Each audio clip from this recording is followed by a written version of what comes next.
Hi, I'm Sarah Pierman. I'm the CEO of Dynamic Boards. We advertise non-executive director vacancies from across the UK. It's free to sign up, all are welcome, so please do have a look. Today we have Alison Dean with us. Alison is the Executive Director of People and Culture at Great Places Housing Group. Alison, thank you for joining us, and do you want to kick us off with telling us a little bit about Great Places? So we're I'd say a medium-sized housing association that works across the Northwest and Yorkshire. We own or manage around 25,000 homes. We across all tenures, so we've got a lot of social rent, affordable rent, but also market rent, market sale. We've got a big shared ownership and leasehold element to our business, and we're a big developer in that marketplace. We've also got a big supported housing section to our business as well. So we work right across that tenure mix, and we're really focused on tackling the housing crisis in the north. That's one of the big kind of aims of our business. So that's what we're about, and also improving the lives of the customers in the communities that we serve. Yeah, and what sort of size is the team? We've got around 800 colleagues at the moment. We went through a merger with a smaller organisation, Equity Housing Group, last April. So we've been doing our integration of our two businesses right the way through the pandemic, which is challenging and interesting, but that's going really well. So we did increase the size of our business and our team. So we increased our stock holding by about 5,000 properties through that process, and the team by around kind of 100, 150 team members. So yeah, quite a big organisation and growing. Yeah, and are you building more homes? We are. Development's a really important part of our business, and that's key to our corporate plan. So we already in our 10-year corporate plan had an ambition to develop 9,000 homes over the life of that plan. With the addition of Equity, we've upped that to 11,000 homes. So we are really focused on developing. We have around 1,000 properties on site at the minute for delivery in this year. So yeah, that's a big chunk of what we do. It's amazing. And Alison, how does the board fit into all that you've just described? What's the role of the board?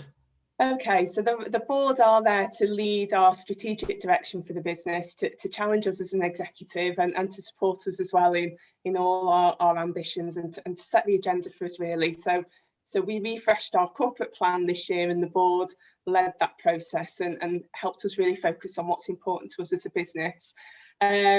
We are very values driven. We've got a really clear purpose, and the board are there to keep us on track really, and make sure that we continue to deliver to that purpose. So it's really important in terms of our board membership that we have individuals that are really focused on driving the business forward and shaping that strategy, and keeping us holding our feet to the fire to deliver as an exec team on that. That's brilliant. And how often do they meet? What's the kind of structure to that? So there's around 10 board meetings a year. We often will start those at 3 o'clock in the afternoon. They're always on a Thursday. So I think it's the third Thursday in every month that we meet. They start at 3, as I said, and we usually spend the first couple of hours doing like a board topic session. So that's around kind of developing, either developing the skills of the board, or around giving the board more information about a particular area that's important to us at any given moment in time. So an example of that, yesterday we're refreshing our strategy for customer voice at the moment. So we did a session to get the views of the board members on what the aims and objectives of that new customer voice strategy should be, and how we kind of tie it in with the white paper to kind of achieve the ambitions of the regulator through that strategy. So we had a really good topic session with the board focused on that. And so that's usually the first couple of hours of every board meeting. Then the board meeting starts around 5, and we'll usually go on till about 7:30, 8:30, depending on what's on the agenda really. So those are the formal meetings. We also have a couple of away days every year for the board, or away, kind of a couple of days together, which might involve an overnight stay, which are really helpful as well, where we focus on strategy. And we also try and engage the board with our colleagues and our customers as well. So there'll be lots of opportunities throughout any year in any normal year. It's been more challenging this year to kind of understand what we're about as a business, and do things like stock tours where they'll meet customers, and get involved in colleague events as well.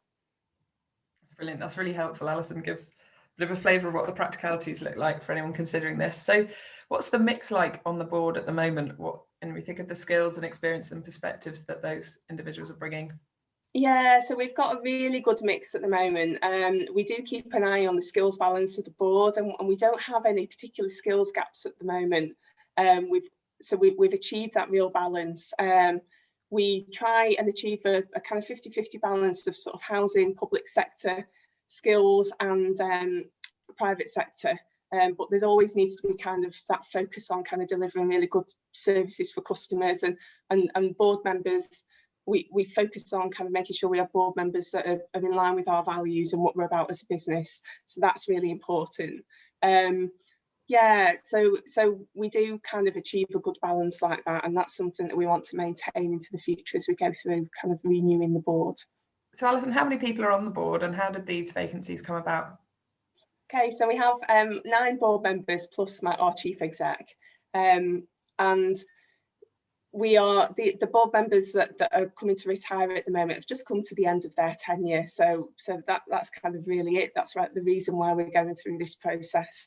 So it is quite a big chunk of our board that will be retiring at this point in time. So it's really important for us to be able to recruit the right board members with the right kind of blend, really, to kind of maintain that really good balance and that dynamic board that we've got at the moment, and to kind of just maintain that kind of really good board culture that we've got going forwards. So what sort of people are you looking for? So we're seeing this as an opportunity to kind of think about the mix in our board.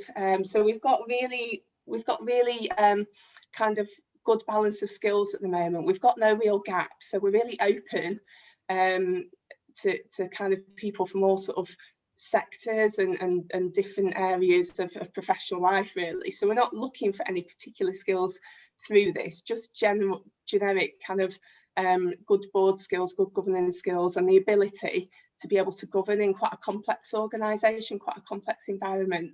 It's really important that we get people that are passionate about what we do, kind of passionate about the social housing sector, and they have a good understanding of that. But because of that complexity, we're looking for people with really good professional skills. So from kind of any area, really, but working at that kind of senior level to be able to deal with the complexity of what we do and be really skilled. We have always maintained a balance of public and private sector skills through the board, so we are looking to achieve that. But we don't want to put anyone off from applying. We are looking for 3 members, and the board members that are retiring are from kind of both those areas. They've got public sector backgrounds, 1 board member, and 2 have got private sector backgrounds. So although we're looking to retain that mix, there's lots of opportunities from people with lots of different skills to apply. We are seeing this as an opportunity as well to increase the diversity of the board in the broadest sense. So yeah, we'd really encourage applications from people from all walks of life and all kinds of experiences. What we are looking to do is to represent the customers that we serve as best we can, and we've got a really broad and diverse customer base. So yeah, we would really encourage applications from people that kind of fit that sort of skills background, but from kind of all age profiles, ethnicity kind of profiles, so we can achieve that really good representation on our board. That's brilliant. And if someone hasn't been a non-executive director before, so this would be their first non-exec role, would they be encouraged and welcome to apply? Yeah, absolutely. We have high expectations of our board members, but that comes from their background, really. So we will have a really thorough induction programme for any new board members that come in. So they don't need sector experience other than a real interest in what we do.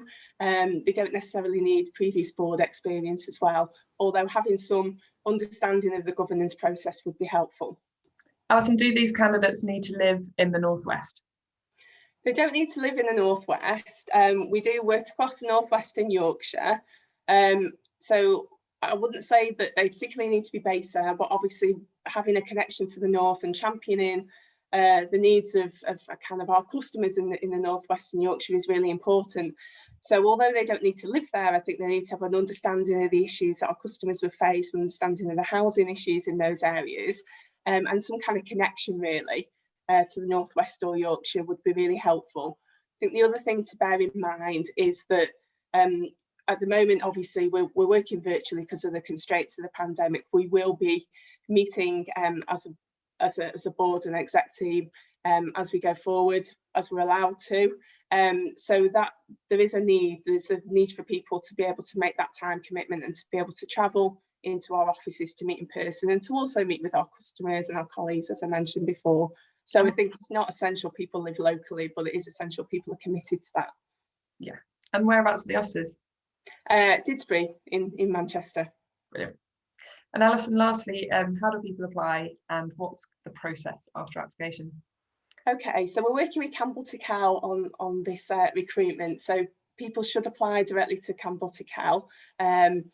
But all the details are on their website, so people can have a look at their website and kind of pull our recruitment pack down. There's a link to our microsite as well, so people can find out more information about the organisation. So in the first instance, that's what I'd advise people to do. People can get me on LinkedIn as well if they would like any more informal information, but we are routing people through Campbell to Cal really. In terms of the application process, Campbell to Cal will do that first interview, and then Matt and I are going to do an informal kind of coffee chat with people as well. So that just enables people to learn a bit more about us as Great Places, learn a bit more about the role in an informal setting before they meet the board for the second stage. So it will be a panel made up of Matt and some of the board members at stage 2, and that's it. That's brilliant. Thank you so much, Alison. And to anyone that's considering applying for the role, good luck.